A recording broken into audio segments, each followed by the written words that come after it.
The following is a Comfortably Zoned Radio Network production.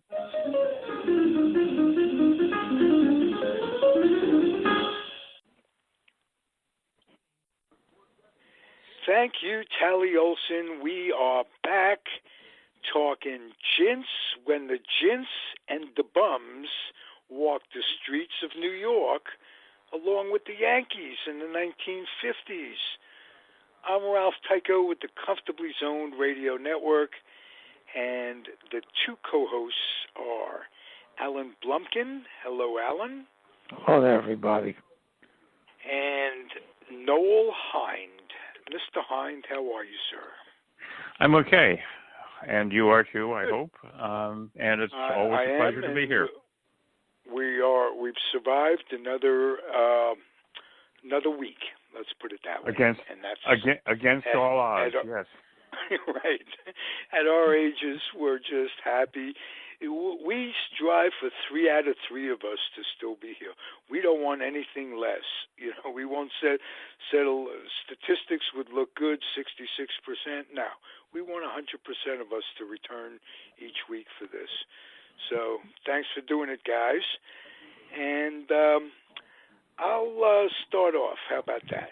We're going to talk about the stadiums and ballparks that we got to see in New York City as kids, and try to give you an idea what the times were like when you could buy a box seat for $1.25 or $2.25, whatever it was, and sit in the bleachers. Not from the scalper, but from the ballpark. Yeah, you're right. No, you had your own way of getting tickets, didn't you, Mr. Hynd? I plead innocent. My father was the point man on this. Okay. Blame it on your upbringing. How about that? Everybody, this is my father's fault. You'd have been something. If your father didn't introduce you to scalping tickets, you'd have been something. Yeah. All right.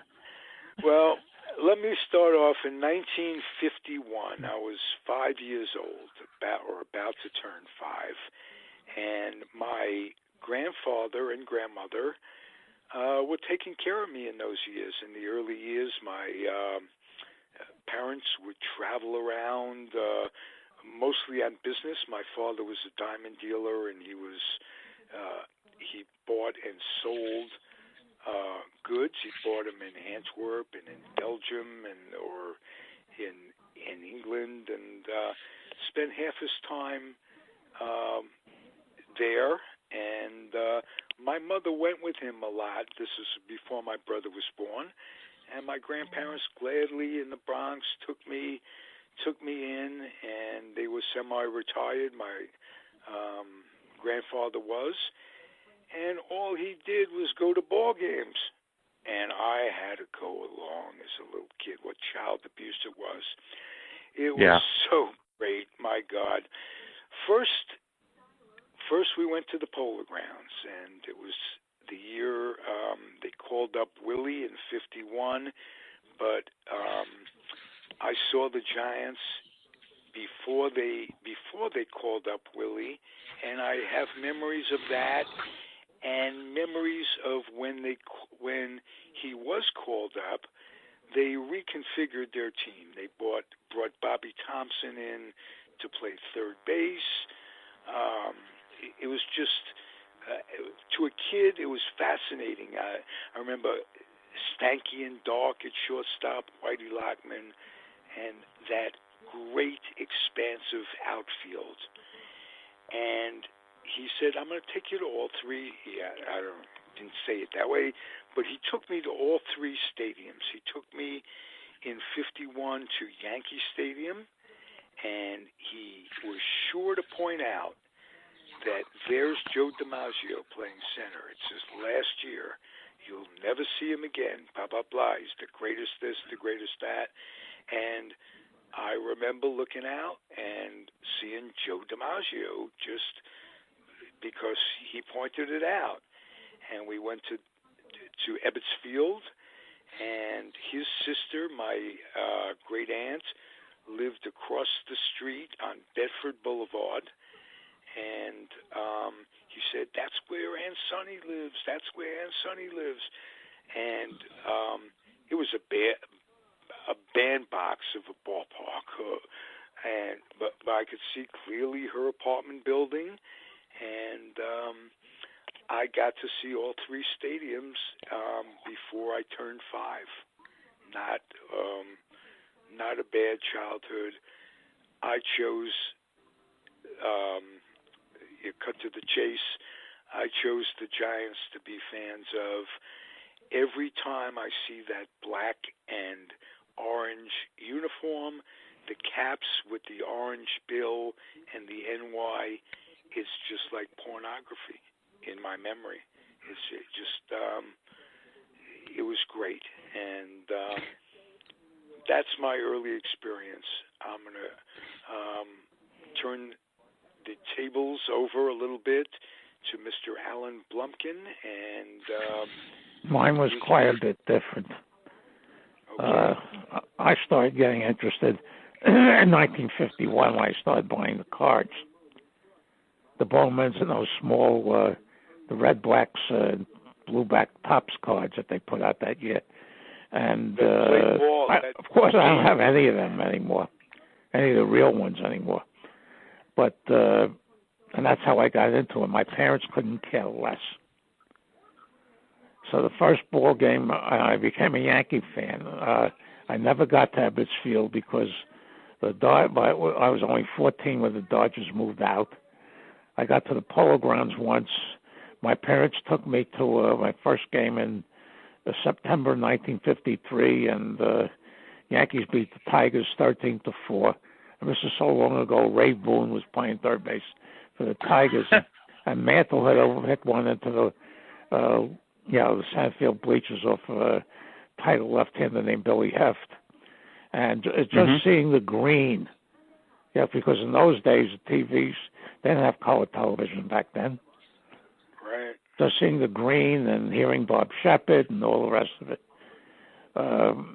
So they took me to a doubleheader for my 11th birthday at Yankee Stadium, where Yankees played the Washington Senators, and a pitcher named Johnny Schmitz beat Whitey Ford 1-0 in the first game.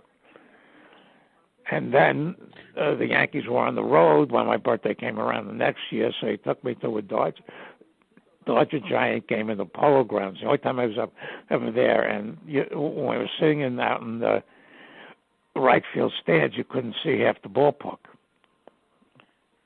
Well, yeah. I did see a triple play from, I don't remember who hit it into it, but when Davey Williams to Alvin Dark to Whitey Lockman, and the Giants wound up winning the game.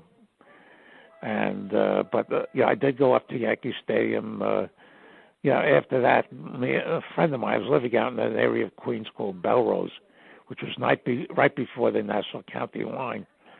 So to get to the Yankee Stadium, it was a bus to Union Turnpike and then 2 trains.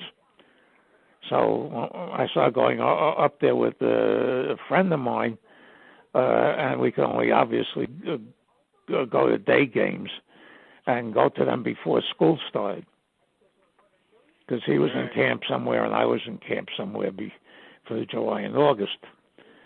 I was lucky I could keep up with anything, as far as that was concerned. And the most incredible experience happened in June 1957. That they were playing a Sunday doubleheader with the White Sox, and this was for first place at that point. Right. So we go up there, and the grandstand was $1.30 at that point, was wrapped around the stadium. So we decided that there's no way we could wait on that line and ever get in. So we decided, we're 14 years old at the time, to spend $2.10 for obstructed view behind home plate. And by the 5th inning of the first game, there were 2 empty seats to row in back of us, a little bit towards the left. So, that the view wasn't obstructed. obstructed. So we went there, and then nobody showed up the whole day. So we sat there. Saw a doubleheader for $2.10. And when you're 13 years old, 14 years old, back in those days, that's a very, very heavy decision to spend the extra money because you only had a couple of bucks. Mm-hmm. You know, and but we made the decision, and somehow it worked out. And I go up there once or twice a year. Of course, when I got to Pittsburgh in the fall of 1960, the ballpark was 2 blocks away, and in Forbes Field, and I lived there. That was my second home in Pittsburgh, was Forbes Field. But the Yankee Stadium was just majestic to me. And I was at the last, before the mid-'70s renovation, I was at the last game there in 1973, and the opening game when they opened it up again in 1976. I couldn't believe what they had done to it. Yeah, they made the upper deck very strange. Yeah, they made the upper deck seats so narrow, and the stairwell so narrow, that I don't know how somebody didn't get killed up there. But I went there a lot of times. After they reopened, and one of the 2 years they were at Shea, between the Mets and the Yankees, I was living with a reasonable distance to Shea, and I went 60, 70 times a year. Oh wow! But that's not getting to Ebbets Field is one of the ones I regret. The other one I regret never making it to was Crosley Field in Cincinnati. Yes. But that's it. As I said, I never hit Ebbets because I was too young to take the trains out to Brooklyn from where I was living, and I was basically a Yankee fan. So going to see Yankees, see the Yankees was my priority. So you took the D train to Yankee Stadium. I took the E train from Union Turnpike to 7th Avenue and picked up the D. Yeah. Right. Noel, how about you? Early boyhood experiences in the ballpark? All of them legal. Well, the first game I ever went to, again, my family was living in Connecticut at the time, even though I was born in New York City. But I was I'll go back a little bit to set this all up. My father was a true crime writer, as you know, and was reasonably successful. He had a medical situation in the early 50s. I learned years later that the reason he had the situation was, I shouldn't laugh, somebody tried to kill him with poison, and he survived it. It was a fallout from a case he covered in the Bahamas in the 1940s. In any case, he was home quite a bit in the early 50s. And I was born in 1947. We were living in Fairfield, Connecticut, and then Westport. But he would always turn the TV on. And as both of you remember, when there was a ball game on, and as both of you remember, the New York teams were pretty generous with their televised home games. You got the Giants and the Yankees on Channel 11. You got the Dodgers on Channel 9. So by the time I was old enough to go to a game for the first time in 1956, I knew all the players. I knew what to sort of expect at the ballparks, and I knew the visiting players because, again, as you both will remember, if there were only 8 teams in the league, so you had situations where a team like Cincinnati, Milwaukee, St. Louis, Philadelphia would come into New York. They'd play maybe 3 games with the Giants and maybe 4 games with the Dodgers. So you saw, if you wanted to follow a visiting team or get a good look at a visiting team, you saw them for like 7 days in a row. So I kind of attached to Stan Musial, which is the point of my story, because Musial, as I've mentioned before, became my favorite player. So when I'm in the fourth grade, 1956 it is, my father says, okay, it's time to take the whole family to a ball game in New York. It was just a given. We'd go see the Cardinals so that I could go see Musial. So we drove in on a rainy day in June of 1956, and of course we got lost, being suburbanites by this time, driving the DeSoto in on the west side of Manhattan, ended up heading upstate, then turned around, somehow finally got to the Polo Grounds and watched a game that was interrupted twice by rain, but it was absolutely fascinating. The tarp had to go on the field twice. I got to see Musial standing there and hitting, got to see Willie Mays. It was, I still remember it so well. And the final score was 6-0. I believe a pitcher named Tom Paholski pitched for the Cardinals, and might have been Jim Hearn pitching for the Giants, but I've kind of forgotten that. Needless to say, it was not a glory era for the Giants by this time. They were in sixth place when we arrived at the ballpark, and they were in sixth place when the season ended. So it was that type of year. Right. The next year, we had my father and I went again to see the Cardinals. It was a nice sunny day, and again, it was in June. He had this little trick of, he liked to take me to games before the New York City schools had let out, because the parks were a little less crowded, and we could usually get better seats. And he felt that he didn't have to keep such an eye on me. What I remember most about the visit to the Polo Grounds in 1957 was not necessarily a baseball thing, but I was a wrestling fan. And I look, and there's this blonde guy standing about, 30, 40 feet away from me. And I'm thinking, that's Johnny Valentine, the wrestler. And, of course, sure enough, it was, with a kid who looked just like him, who I think later became a professional wrestler also. And I say to my father, that's Johnny Valentine. And he says, who?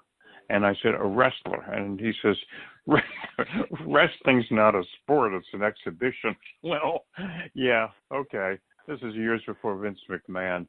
Anyway, end of the season, we hit the Daily Double, and I got taken to Yankee Stadium.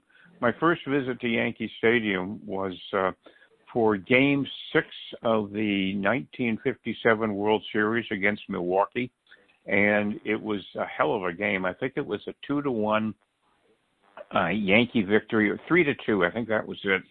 And it was might have been Bob Buell against might have been Whitey Ford. I'm fanning on that a little bit. But Yogi won it with a home run that hit in the lower part of the foul pole down the left field line. And I have never in my life seen 57,000 people all in one place, or whatever it was. What did the stadium seat? What was the official capacity? 67, I think, back then, right? It was packed. It was beyond packed. I mean, you could barely move in the place. But it was a hell of a memory. I got to skip school, and my father got the tickets, quote, from the bank in New York, meaning he went to a scalper. And they were pretty good seats. And that was, I couldn't believe how big Yankee Stadium was. Even having been to the Polo Grounds, Yankee Stadium was just almost beyond description. It just kept going and going and going. And I remember, again, my father had worked on newspapers and knew some of the baseball players and criminals and various people and other sports writers in a lot of cities. And he used to tell me how... Sometimes they were one and the same. You could be a baseball player and a criminal. Absolutely. Well, we won't even go into... my father covered the John Dillinger for much of Dillinger's career, and that circled around Wrigley Field more than a few times. In any case, Whoa. my father. That My could father. be a podcast in itself.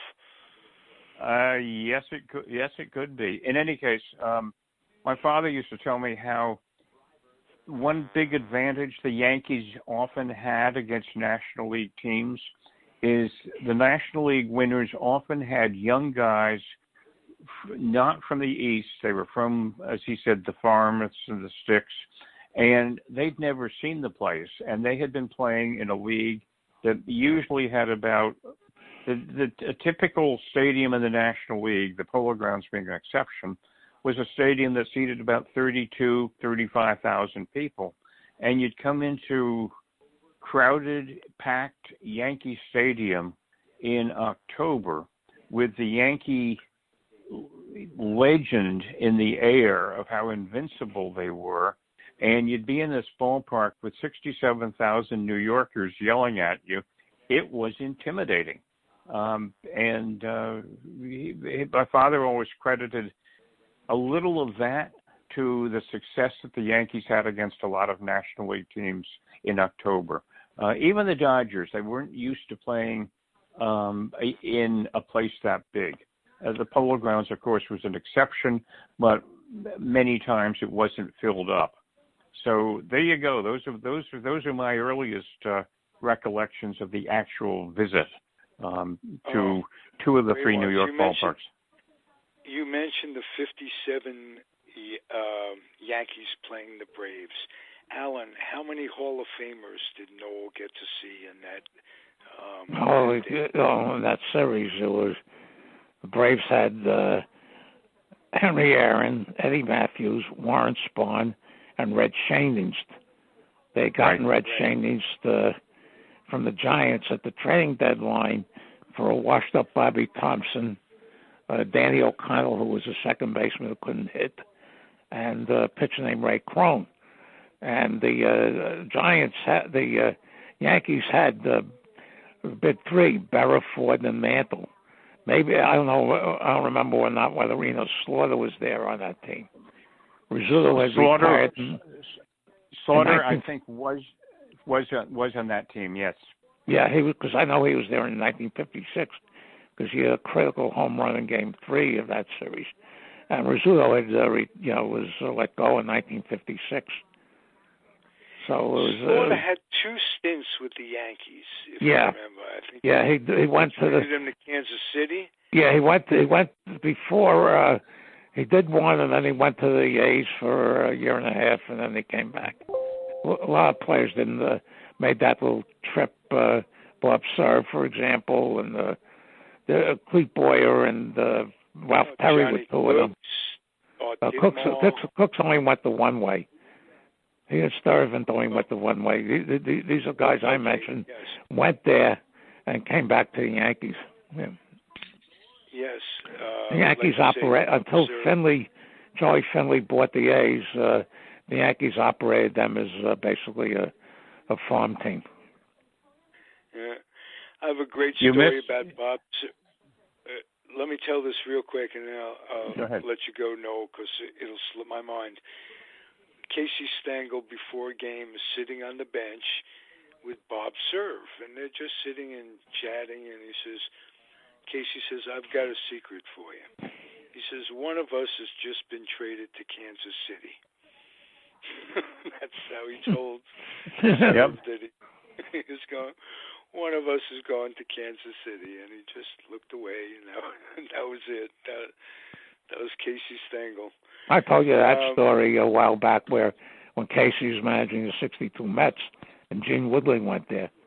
And Woodling is sitting next to Stengel in the dugout, and Stengel turns to Woodling and says, it ain't like the old days, is it? Hey, speaking of those old days, if you guys go to YouTube, there's someone who has downloaded radio broadcasts from the 50s. Pre-Mets, a lot of Mets. So if you just want an afternoon of plugging it in and sitting and having background of Lindsey Nelson and Ralph Kiner and Bob Murphy or what have you, it's available on YouTube. Extensive. They have kilographs out there of Game 6 and 7 of the 1952 World Series. Right. The Yankees won both. And what's ironic is that when the Mets made it to the World Series in '86, they used to have, I don't know if it's still there, but they used to have a museum of television and radio on the east side. And they were showing those two games one day after the other. So I went there, and people were there rooting for the Yankees and Dodgers like it was 1952. Oh, it was amazing. That had to be very cool. Noel, I interrupted you. Right. Yeah, I was just going to correct something I said earlier. I went to Baseball Reference. It's still in front of me, in fact, to Google to look up the game that I went to. And the starting pitcher for the Braves is Bob Buell.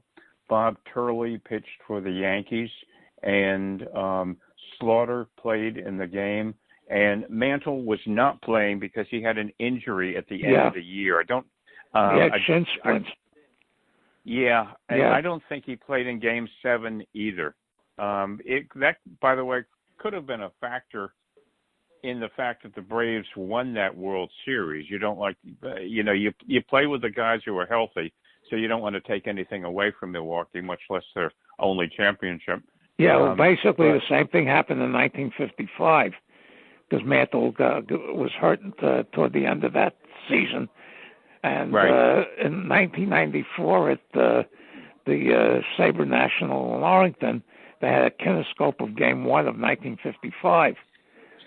And I knew something was up when they said batting third for the Yankees, playing center field, number 25, Irv Noren. Now, Irv Noren, I don't think ever batted clean up his entire career. And because Mantle was a late scratch, a very late scratch. Mm-hmm.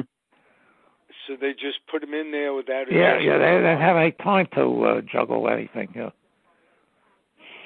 Very interesting. Very interesting.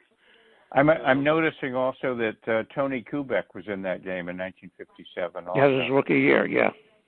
Yeah. In fact, very quickly, the Yankee lineup was Bauer in right, Kubek in center, Slaughter in left, Yogi in catching, McDougal at short, Jerry Lumpy at third, Harry Simpson at first. Later, Joe Collins came in as a replacement. Jerry Coleman batting eighth and playing second base, and Bob Turley pitching. Wow. And they still won 3-2. What's also ironic about that series is that Jerry Coleman, Joe Collins, and Tommy Byrne all retired after that series. Yeah, I guess that's true. And then future Met. Here's a trivia one for you. What future Met was played in that game? Gene Conley. No, he's not on that. Not Gene Conley. A pitcher, tall, skinny guy with a horse face. Carlton Willie? Carlton Willie. Nope. No. That's my guess. Here's a hint. No. He may have been on the team, but in Felix the lineup. Mantilla. There you go. You got it. Yeah. Wow. Well, Felix was with the. Was he with the 73 Mets? No, that was Felix Millan. That was Millan. Oh, yeah. Yeah, Mantilla couldn't That's right. field. He was one of the 7 players that inadequately tried to replace Red Schoendienst in 1959 when Schoendienst missed almost that entire series with tuberculosis, the entire season. And the Braves probably would have won the third straight pennant that they lost to the Dodgers in the playoff that year if Schoendienst was healthy. Yeah. Well, didn't Schoendienst have tuberculosis that year? Yeah. I think he had part of a lung removed. Oh, really? I believe you. Yeah. I always found that a little strange. I mean, tuberculosis was a disease of poverty. it would be strange that somebody, maybe I was living a sheltered life, I don't know, but tuberculosis was really something that you got in the inner city, in slums and things. Am I wrong on that? Maybe to some degree I am. Well, you didn't really get athletes getting tuberculosis that much. No, you had the Christy Mathewson because he was gassed in World War One. Right. And I think there was an Indians pitcher who they let him put in the Hall of Fame. They had a Joss who also had had that. But back in those days, it was not wiped out. But by the time St. Louis, had it, everybody thought it was gone. Yeah. Right. Yeah. Right. And amazingly, he lived into his 90s after that. He was 95. He just died in 2018. Yeah. He was in a uniform for 70 years. Between That's playing, right. managing, and coaching, Yeah. I had a thought when you guys were talking individually that you, Noel, rooted for Stan Musial as your favorite player, and Alan, you, Yogi Berra. Yeah, exactly, yeah. Combined, I cannot think of one bad word said about Stan Musial, and maybe 3 bad words said about Yogi Berra. No, there's never. No. Not many, if any. The only mild criticism I ever personally heard of Musial was, this is around 1961, a fellow named Lee Allen, who was the historian at the Baseball Hall of Fame for many years, visited our home in Westport because he had a book idea and he wanted to talk to my father about it. And my father didn't really want to hear that much about the book deal, but he wanted me to meet the historian of the Baseball Hall of Fame. And I was asking Alan about the players because he knew a lot of the current players. He knew them personally. And he said to me, who's your favorite player? And I said, Stan Musial. And there's sort of a blank look on his face. And I said, you don't like him? And he basically said that Musial was such a nice guy that he was boring. And Lee Allen liked the more colorful guys. He didn't say anything against him. He said, oh, Stan's kind of dull. He's just a nice guy. That's why he didn't get as much play as Ted Williams or Joe DiMaggio, who are unique personalities in their own way. Yes. And they were holdouts. Both of those guys were holdouts. Stan Musial, you never heard of any discontent between him and Bush. Yeah, in 1992, we had the Sabre Convention in St. Louis, and they were having a Cardinals panel where Cheney was still coaching there, and the game ran late, so he came in his uniform. And I'm sitting in one of the front rows, and all of a sudden there's a murmur at the back of the room. It was a huge auditorium. And all of a sudden, people turn around, they can't believe what they're seeing. It was Musial. Oh, yeah. And everybody recognized him. They gave him we gave him about a 10-minute standing ovation. And then, we gave him an honorary membership. And in those days, you had to fill out your area of expertise to be put in the address book where, the member address book, which they don't have, they don't print those anymore. And Musial's put down as his expertise was hitting a baseball. And playing the harmonica.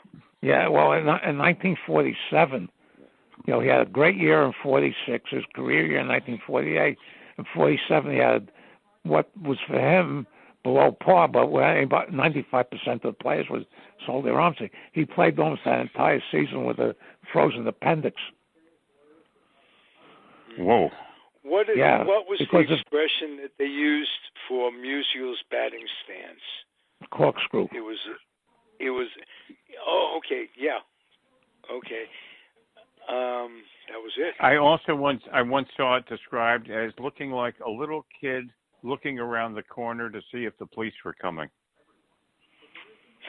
I did get to see him a number of times, and when I was going to school in Pittsburgh, and his last few years.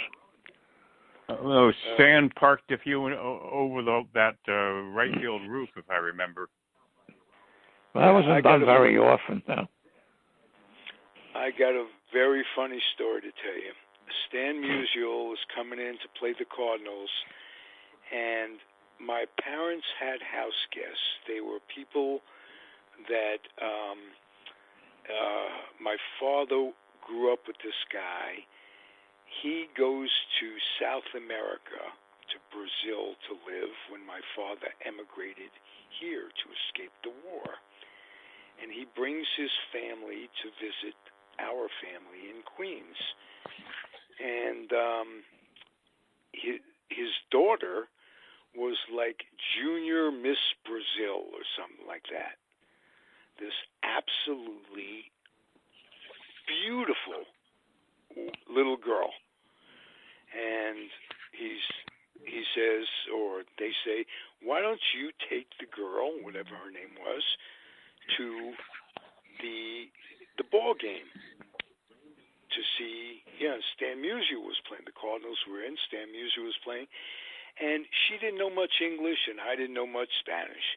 And all I could say, we're going to see Stan Musial. He's fantastic. That's what I told her. He's a fantastic player. So she gets to the game, and parents bought us seats right behind the dugout, right? He's coming into the dugout, and she stands up and goes, Stan Musial, fantastic. And he looks up, and he says, you're kind of fantastic yourself, young lady. As he walks into the dugout. He just said that, and that's all I remember. I laughing so hard. He just looks up. He wasn't lustful or anything like that, but it was just a matter of saying it. An editorial comment. Stan Musial, you're kind of fantastic yourself. The only two times that Yogi got mad during his career was obviously the first time was the Jackie Robinson steal of home in the 1955 series, and of course with the Phil Linz harmonica in 1964 when they were coming off a losing streak, and Linz is sitting in the back of the bus playing a harmonica, and Yogi yells out, knock it off. So Phil Linz says, I couldn't hear him. Mickey, what did he say? He said, play it louder. Yeah. He instigated it. Oh, yeah. I read a book about Yogi by a guy named Barra. Yeah. Did you read? Yeah. It showed Yogi was a pretty intense guy, and he took things pretty seriously, especially with Steinbrenner firing him and what happened. Well, he didn't show up for the Yankee stadium for 14 years after that firing in 1985. Yeah, pretty serious. And they had Steinbrenner go out to the museum and beg him to come back because DiMaggio had died that winter, and Yogi became the leading living icon. Right. So, and I was there for Yogi Berra Day in July of 1999 is when they had Lawson throwing out the pitch to Yogi, and then David Cohn pitched his perfect game. Oh, wow. It was unbelievable. It was just absolutely unbelievable. Does Whitey Ford ever show up? Not anymore. He's 91. He lives in Florida, and he can't travel anymore. I have no idea what kind of condition he's in. But he used to come to the old-timers games, and he went to a couple of them after Yogi passed in 2015, but he just, that's what I read. I spoke to, when we had the SABR convention here in 2017, I found out that this young lady was Whitey's granddaughter, so I asked her about how much I loved seeing him work, and she told me a couple of things. He really missed Yogi after Yogi passed. Oh, I can imagine. I asked him, how was your grandmother, Whitey's wife? She was amazed I even knew about that.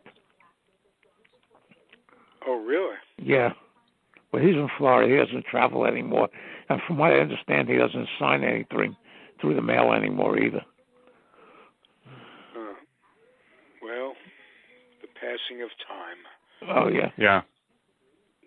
The pros and cons of being the last man standing. My grandmother used to warn me about that the worst part of getting old is that the people around you go. Yeah, I've got a couple of very close friends dealing with various cancers, and when you get to this age, when that old 7 hits the first digit, things like this start to happen. Yeah, and it makes you feel very vulnerable. Yeah, very true. But by Very the same true. token, we made it into the 70s. Yeah. What did Casey Stengel say? There's some people that my age that are no longer here. Or Yeah, like that. Most people my age are dead. Yeah. Right? And you look it up. Yeah, they said also, they checked all my organs. He said they found I'm in pretty good shape. He says museums are bidding on them. He was a piece of work, Casey. I mean. Oh, yes, he was. Yeah. He physically, though, he looked in his 80s when he was in his 60s. He looked at his 60s when he was in his 20s. Yeah, it's remarkable. You're absolutely right, and it wasn't just Casey either, because you go back and you look at some of these pictures of so and so when they were old and released by the Pirates or something, and the guy's like 30, 36 years old or something. Yeah. A lot of faces are just older in previous generations.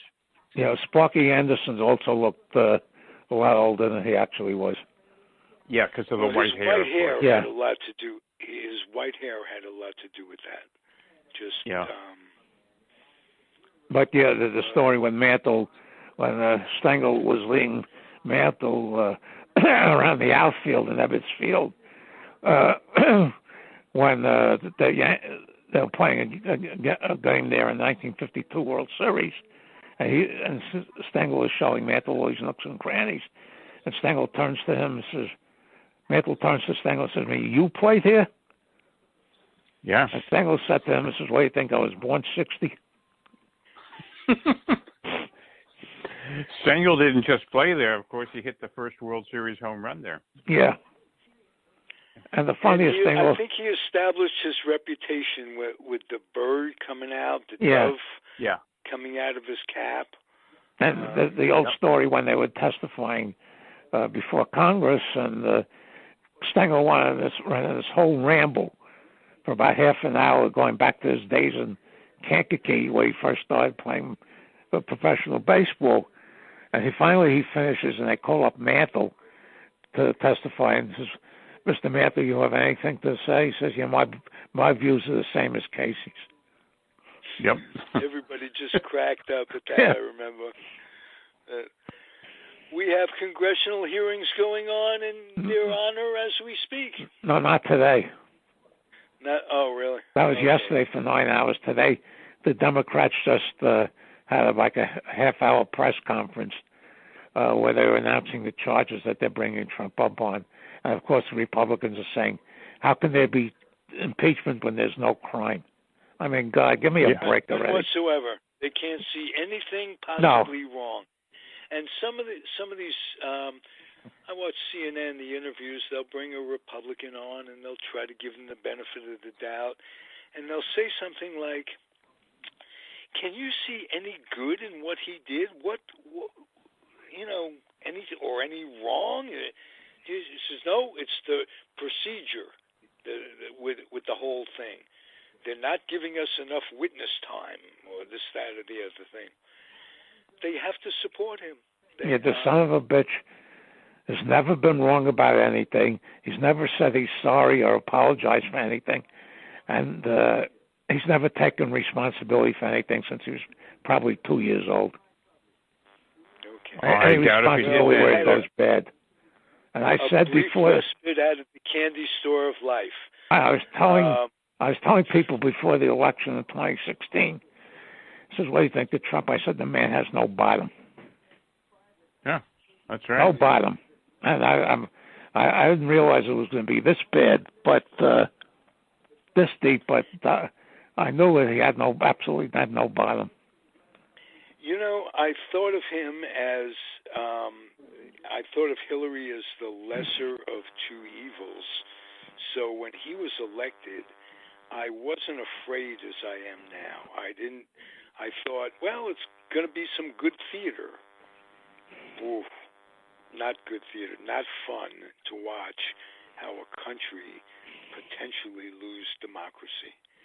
Because if he's elected, which means that he got away with the impeachment, he will probably be found innocent. No, not innocent is one thing. Not guilty is another thing. Not guilty by the Senate. And of course, he's going to play that up. You know, if it comes out that way, he's going to play that up. See how he's played. So he gets elected. He gets reelected. And all of a sudden, now he's free to do anything he wants. And like when Ford pardoned Nixon, future presidents think it's a mindset. I can get away with anything. And at this point, if he gets away with this, whenever he finishes his term, whether it's this year or God forbid, next year or God forbid, 4 or 5 years from now, they're going to indict him under all sorts of stuff, assuming he's still around. But a lot of the stuff that they're talking about, if they don't get him now, if he doesn't leave office now, the statute of limitations will have run out on a lot of the things that they want to get him for. Yeah, the thing is, when Ford pardoned Nixon was under criminal indictment. It's not because of the fact that he resigned from the presidency, which he did to avoid losing all the emoluments that come from the office. Right. But he was criminally liable. Nixon was. Yeah, that's what Ford pardoned him from. It was a criminal liability, not the civil. Oh, okay. Yeah, but don't forget though, the president cannot pardon somebody who is guilty of state crimes. He can only pardon federal crimes. So any kind of, for example, tax fraud in New York State, that one's a live wire, and not just for Trump, of course, but for his repulsive family also. So I'm just throwing that out there. It's kind of on my wish list. I'd love to see it happen. Oh, probably. Yeah. You never know. He's got a lot of enemies.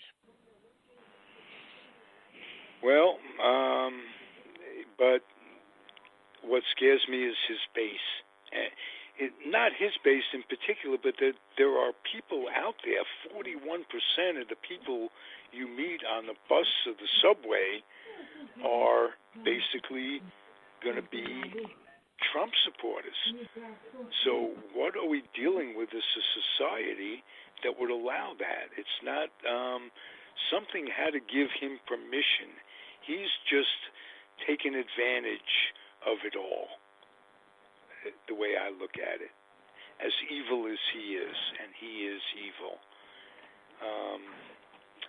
I talked with Robert Cole on a podcast the other day, and we were talking about the similarities between Steinbrenner and Trump.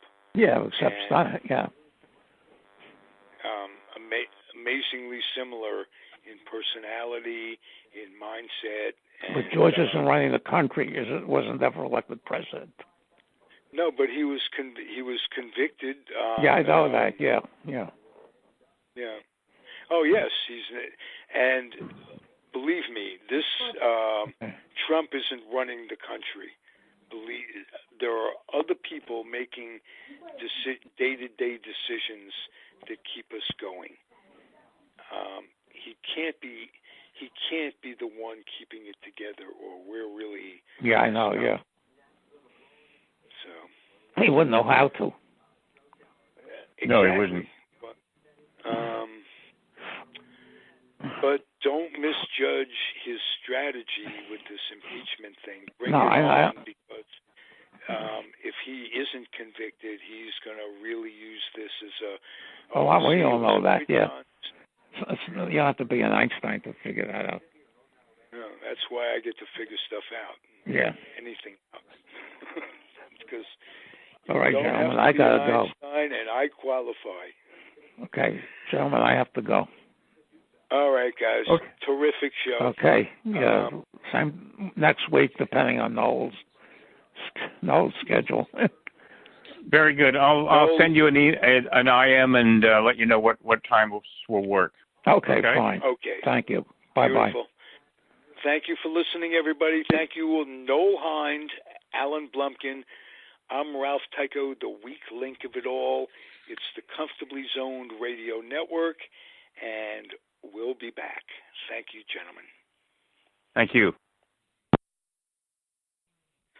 The proceeding has been a Comfortably Zoned Network production. You are advised to keep your dreams wet, your humor dry, your children and grandchildren out of military recruiting offices and off the laps of clerics who wear dresses. Thank you for listening, everyone. Happy trails.